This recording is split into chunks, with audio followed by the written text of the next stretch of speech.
Baik, kita masih bersama ada Rizal Gibran di sini, ada Nana, ada Ibu Novita Sari di sini yang bercerita mengenai bagaimana sih mereka bisa bergabung di sebuah bisnis yang akhirnya malah berujung pada sebuah kasus yang tidak selesai begini, belum selesai. Dan juga ada pengacara korban di sini, kita minta ada Mas Herdian ya.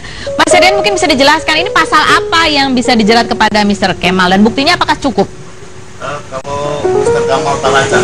Kamal Taracan. Ya, itu yang jelas kami sangkakan yang pertama kali adalah Undang-Undang TPPU. Apa itu? Tindak pidana pencucian uang. Oh gitu? Yang pertama itu pasal 3, 4, dan 5. Kenapa pencucian uang yang dikenakan ke dia? Karena gini, dia kan pidana awal. Ini kan kita sudah duga bahwa ini ada penipuan dan penggelapan. Kemudian dia juga melakukan pelanggaran pidana pasal 105 Jungto pasal 9 Undang-Undang nomor 7 tahun 2014 ya, tentang perdagangan. Yaitu sistem piramida. Oh, sistem piramida atau jadi, money game maksudnya? No. Sistem piramida ini artinya ketika seseorang yang mendapatkan keuntungan dari sponsorship. Contoh, dia mereferensikan si A atau rekrut member by member, dia mendapatkan keuntungan dan dia tidak menjual produk, itu adalah pelanggaran. Oh gitu, oke. Terus itu, jadi pasal itu ancaman hukumannya berapa lama? Kalau di total ini ya hampir 20 tahunan lah. 20 tahunan? Tapi kalau 20 tahunan uangnya nggak kembali buat apa, Pak? Begini, yang jelas kami dan tim pengacara dari Saksono dan Suyadi Law Firm itu mengutamakan yang pertama kali adalah mengembalikan kerugian. Yang jelas setelah ini ada langkah-langkah hukum yang lebih. Ada permintaan untuk membekukan asetnya? Oh, itu sudah. Oh, sudah dilakukan. Makanya Dirkrimsus sudah melakukan. Sudah dilakukan ya. Apa saja asetnya sih yang jelas dia sudah menyita 3 rekening. 3 rekening. Nah, kemudian ini lagi di-trace. Mungkin rumahnya yang ditinggali saat ini di mana itu? Di Kelapa Gading. Kemudian mobil-mobilnya yang disebutkan dia punya mobil Ford Everest, kemudian Hummer, kemudian mobil-mobil sedan yang lainnya. Kemudian, nah ini ada yang jelas kami akan lakukan dan mengupayakan, yaitu harta yang ditanam oleh istrinya. Oke, jadi semua ya, satu keluarga berarti ya? Ya, karena Ibu Kimi Taracan ini, Kamini Taracan ini merupakan salah satu pemilik saham dari PT ini. Oh, PT si Bintara Eksimindo. Itu juga pemilik saham? Betul. Saya juga nggak tahu, mungkin keluarganya yang lain juga pemilik saham juga. Jadi semua pemilik saham itu semua akan dibekukan? Karena kan kami sangkakan yang pertama adalah Undang-Undang TPPU.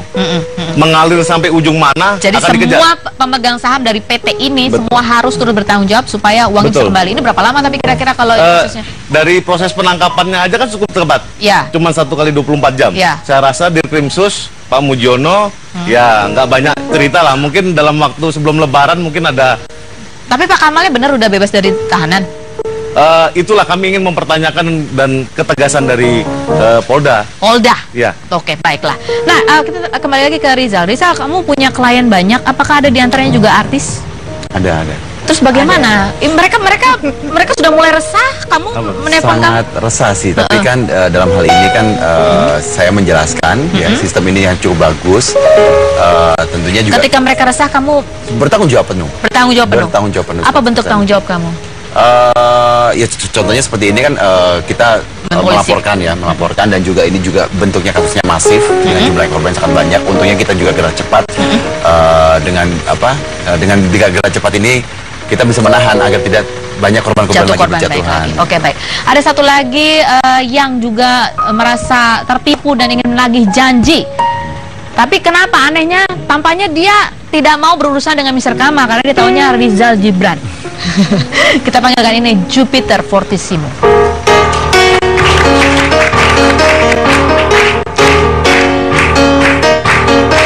Halo.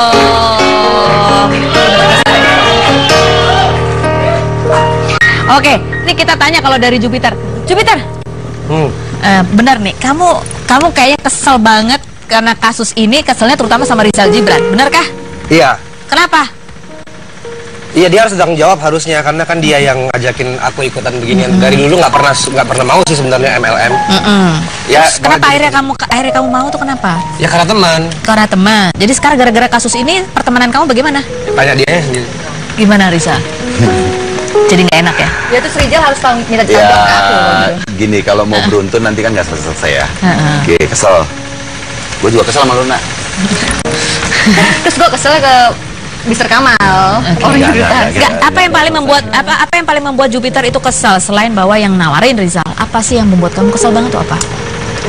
Ya harusnya kan seperti dia datang pertama kali menawarkan, datang ke kafeku, ke Kemang.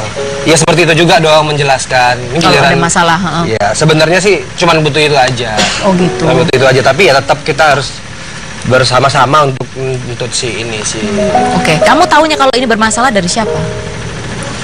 Dari tanteku, dari yang punya kafe itu, dan itu datangnya dari Rizal, tapi Rizal nggak langsung datang ke kamu. Padahal waktu gitu loh, harusnya kan gue begini. Karena kalian berteman gitu ya. Padahal waktu nawarinnya kayak gimana? Ya tanya aja kan. Ya namanya juga orang usaha, gue juga mau ikutan karena gue pikir ya udah nih baguslah buat kafe gue promosi daripada cetak flyer, mendingan cetak tisu gitu. Dan nggak mikirin yang lain-lain gitu. Tapi ternyata ya setelah 3 bulan ya beginilah. Kamu udah invest berapa? Invest nanti tanya pengacaranya aja deh, itu berapa, boleh nggak disebutin berapa? Banyak sekali ya. Nggak banyak, tapi gue berpikir cuman gue doang korbannya, ternyata bukan cuman gue kan. Untung kan gue belum nggak ngajak-ngajak, kalau nggak sama aja posisi gue kayak mereka juga. Gue ngajak orang, gue disalahin juga. Jadi akhirnya ya ini pelajaran yang baik sebenarnya buat kita semua. Harusnya nggak boleh gampang seperti itu. Percaya. Oke, Rizal, apa penjelasan kamu? Kenapa kamu nggak datang langsung kalau ketika ada masalah? Ini kan teman kamu menjelaskan begitu bahwa ada problem sehingga tidak kemudian menjadi suasana tidak enak gitu. Sudah sih sebenarnya, sudah ada menjelaskan, sudah menginformasi, bahkan sudah berkomunikasi. Tapi kita pengen semuanya juga cooling down dulu, gitu kan. Kita kan negara hukum, kita harus taat sebagai warga negara yang baik ya. Kita serahkan semuanya ke kepolisian. Benar nggak sih kamu karena waktu kasus ini kamu dihubungnya susah sama Jupiter? Ya mungkin lagi waktu. Enggak lah, gue pengennya sebenarnya gini, kau harus dihubungin dong, gitu loh. Kau coba dibalik posisinya dia, posisi lo di posisi gue yang ngajak lo gitu loh. Dibalik dong, harusnya begitu lo tahu, lo cover duluan, pasang badan gitu kan. Gue juga pasang badan sama orang yang akan direkrut gitu loh. Untung gue belum rekrut lagi, kalau nggak kan kita semua jadi korban seperti ini gitu. Itu aja sih sebenarnya. Dan gue belum dapat klarifikasi berdua, jadi ya sebenarnya gue juga nggak mau diundang ke sini ya bareng dia. Jadi apa mau harapan Jupiter selain bawa duitnya kembali gitu ya? Ya itu duitnya kembali sesuai dengan dan janjinya. Ya janjinya, dan ya nanti urusan gue berdua sama dia gitu. Gue nggak mau di depan sini. Oh gitu. Ada urusan lanjutan nih sama Rizal? Ya maksudnya ya secara kita setelah gentleman kita akan selesaikan lah. Kita akan selesaikan. Nggak usah di sini. Oke, ini ada pengacaranya juga gitu ya? Ini pengacaranya dari Jupiter. Apa ini kalau dari pengacara Jupiter apa upaya hukumnya?